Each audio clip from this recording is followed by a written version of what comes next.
And until we address these underlying issues that nobody wants to talk about, ain't nothing gonna change.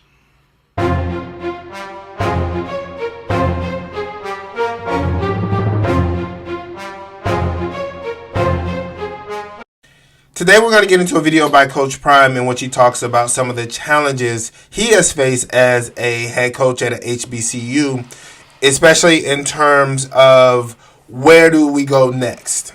Let's get into it. But it comes a time that's not what it's all about for me. I'm a winner. I've always won. I'm going to win. Y'all know that if you've done your homework. But it's bigger than that. It's about increasing enrollment. It's about the safety of students. It's about going to the next level, not just in football. I would love to go to another conference. Is the rest of the school ready? Is the baseball team ready? Is the basketball teams ready? Or just the football team? So you make it just about football, and it's not just about football to me.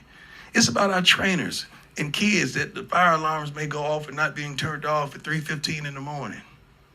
It's about people that may not have the proper safety on a campus that they should. I'm not just talking about Jackson State. I'm talking about everywhere. So the things that I want to accomplish, I can't do it by just being the darn football coach and winning games. I can't do it. And I reached a point where I had a real conversation with the Lord. Now, it's funny how you believe the Lord when he said to come here, but you don't believe me when I tell you the Lord may tell me to do otherwise. It's like my God is talking to you about me. I don't think he works like that. But it's so much more that I can't do because that's not my occupation. I'm a football coach and a darn good one. And name one thing in football that we haven't accomplished that I said we would. But it's bigger than that.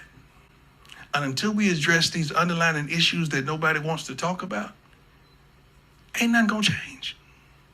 Football, yes. But what else is gonna change? And I'm a change agent. That's what it's all about to me. Because I'm not just attached to the football players, the equipment persons, the trainers, the academic persons, everybody on campus. When we leave, you're going to find out what all we did. Because they don't really talk about the positivity until we go. You'll find out what all we did for Jackson State. And all we wanted to do for Jackson State.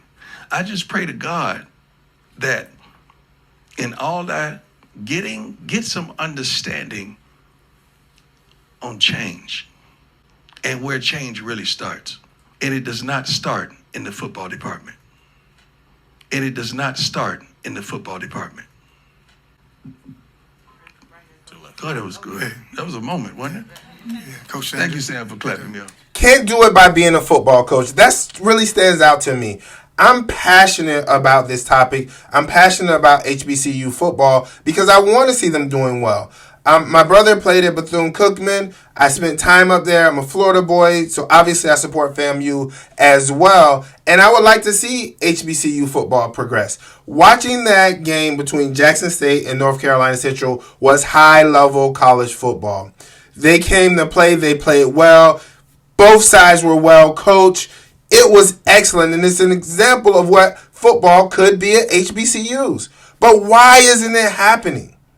From Coach Prime's perspective, it's at the administration level. It's at the organization level and how the school is being ran. Having fire alarms go off in the middle of the night to the point that it's being brought up. Having to go across town to a high school to practice on a turf field is not okay.